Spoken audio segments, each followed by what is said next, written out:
वही लाड़ प्यार मुझे 15 दिन में 83,700 वोट दिला गया। मैं आपका आभार ज्ञापित करता हूं। मैं आपसे केवल इतना कहना चाहता हूं कि जब मैं जिस दिन चुनाव हारा था तो 2 चुनाव हारा था। एक चुनाव तो नौकरी चली गई थी, जो कि नौकरी मेरी जीवन यापन की एकमात्र आर्थिक संसाधन जुटाने की एकमात्र साधन थी। इसके अलावा मेरे पास न तो कोई बिजनेस है, थोड़ी सी खेती है, उससे अब गुजर बसर होती है। लेकिन जब मुझे 83,700 वोट मिल गया तो मैं आपके दरमियान कहीं, और उसकी सूचना अगर मुझे मिली या कहीं शुभ अवसर आया, शुभोत्सव हुआ और आपने मुझे आमंत्रित किया तो मैं आपके बीच में आया। कई भागवत में भी मैं आपके बीच में आया। मैंने कोशिश की कि आपके सुख, जब 2017 में भारतीय जनता पार्टी की लहर थी तो मुझे टिकट दे दी गई और वो भी नौकरी छुड़वा दी। और 2022 में जब समाजवादी पार्टी की लहर सी थी या हवा चल रही थी या अनुकूल परिस्थिति हुई तो एक लक्ष्मी पुत्र ने साजिश करके मेरी टिकट कटवा दी।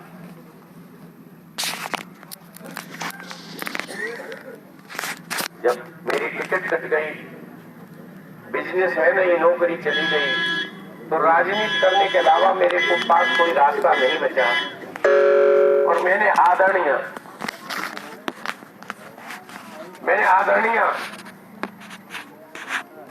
पार्टी के शीर्ष नेतृत्व से कहा कि अब राजनीति के अलावा मेरी मजबूरी है कि राजनीति के अलावा मेरे पास कोई दूसरा रास्ता नहीं है, क्योंकि नौकरी है नहीं और बिजनेस है नहीं। अब राजनीति करूंगा। मैं चाहता हूं, मैं दिल से चाहता हूं कि आपके सरपरस्ती में मैं राजनीति करूं। अगर आप मुझे छुड़ाएंगे तो मुझे कहीं ठिकाना और देखना पड़ेगा। उन्होंने मुझे धुतकार दिया, कोई सहारा नहीं दिया, मेरी नहीं सुनी। उन्होंने 2017 में नौकरी लेने का काम किया, 2022 में पीठ में छुरा भोंकने का काम किया। हालांकि उत्तर प्रदेश के पूर्व मुख्यमंत्री आदरणीय अखिलेश यादव तो टिकट मुझे ही देना चाहते थे, लेकिन यहाँ के पूर्व सांसद ने साजिश रच के मेरी टिकट कटवाई। तो ये सारा पीड़ा और ये सारा वृतांत मेरा है जो मैंने आपको बताया। मैं बुजुर्गों से पूछना चाहता हूं कि मेरे पास रास्ता क्या है, मेरे पास अब आगे जिंदगी जीने का उद्देश्य क्या है, मैं किसके सहारे आगे का जीवन यापन करूं। और राजनीति में बगावत करके चुनाव लड़ना मैं नहीं चाहता था, लेकिन मैं इसलिए लड़ा कि शिव प्रताप सिंह को धोखा मिला, शिव प्रताप सिंह को अन्याय मिला, शिव प्रताप सिंह के साथ गलत हुआ। लेकिन ये पूंजीपति लोग, ऐसा तो कहीं नहीं लिखा कि गरीब कोख से पैदा होने वाला बच्चा या नौजवान, उसको हक नहीं है कि अगर उसके पास आर्थिक संसाधन कम हो तो उसे राजनीति करने का सपना नहीं देखना चाहिए, उसे वो कोई भी प्लानिंग नहीं करनी चाहिए। और अगर इनकी चुपचाप सहते रहे और सुनते रहे तो ये गरीबों के साथ ऐसा ही करेंगे। नाम समाजवादी है, लेकिन समाजवाद की मूल परिभाषा से ये लोग बहुत दूर हैं। तो बुजुर्गों, आपके सामने आपका बेटा एक याचना करने आया है, आपसे अनुरोध करने आया है, आपसे प्रार्थना करने आया है, आपसे अभ्यर्थना करने आया है कि आज बहुत संकट का समय है। जसराना की अस्मिता खतरे में है, जसराना का मान सम्मान और स्वाभिमान को चोट लगी है। एक समाजवादी पार्टी का शीर्ष नेतृत्व कहता है कि हम सर्वे कराएंगे और सर्वे में जो नंबर 1 होगा उसे टिकट देंगे। और जब 4 सर्वे कराने पर चारों सर्वे में आपके बेटे शिव प्रताप नंबर 1 रहा, तो षड्यंत्र रचने के बाद उन्होंने शिव प्रताप की टिकट काट दी और जिसका नंबर 3 था उसको टिकट दे दी पैसे के बल पर। ये समाजवादियों का खेल है। मैं आपका कोई गलत उद्देलन नहीं करना चाहता हूं, आपको आंदोलित नहीं करना चाहता, लेकिन हकीकत ये है, मैं आपसे केवल इसलिए प्रार्थना करने आया हूं कि अब आगे जसराना के लोग जो कहें, जसराना के लोग जिसे पसंद करें, जसराना के लोग जिसे अपना नुमाइंदा बनाना चाहें, टिकट उसको मिलनी चाहिए। अगर आज आपने सबक सिखा दिया तो।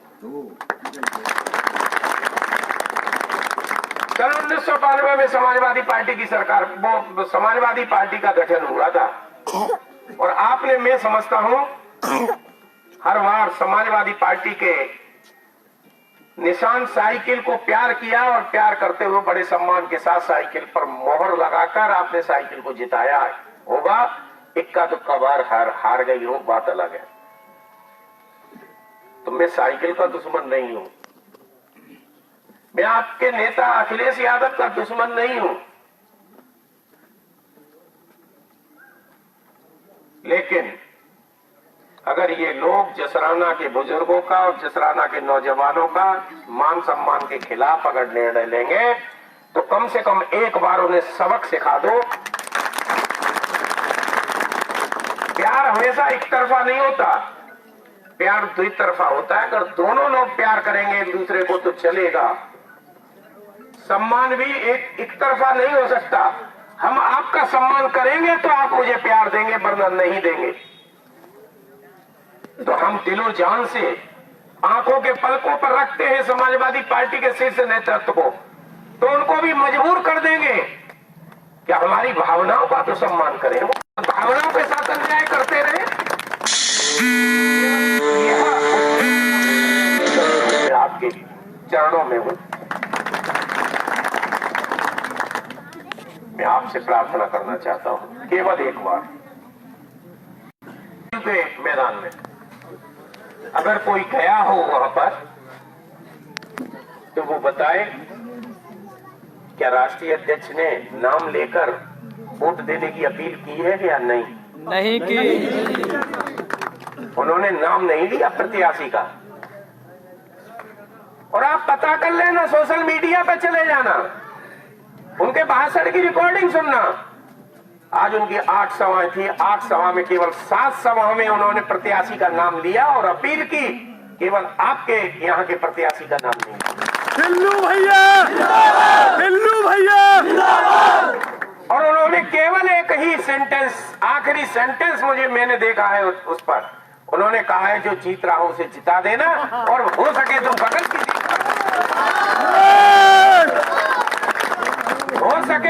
की सीट पर मुझे जिता देना। वो अपने लिए तो वोट मांग गए, लेकिन नाम लेकर वो आपके प्रत्याशी का टिकट वोट नहीं मांगा। तो यही कारण है, यही आप पहचान लेना। वो अंतिम समय तक टिकट मुझे देना चाहते थे, लेकिन मजबूरी थी उनके परिवार में टूटन न हो जाए, इसलिए उन्होंने। जिंदाबाद, जिंदाबाद। आपने एक बात सुनी होगी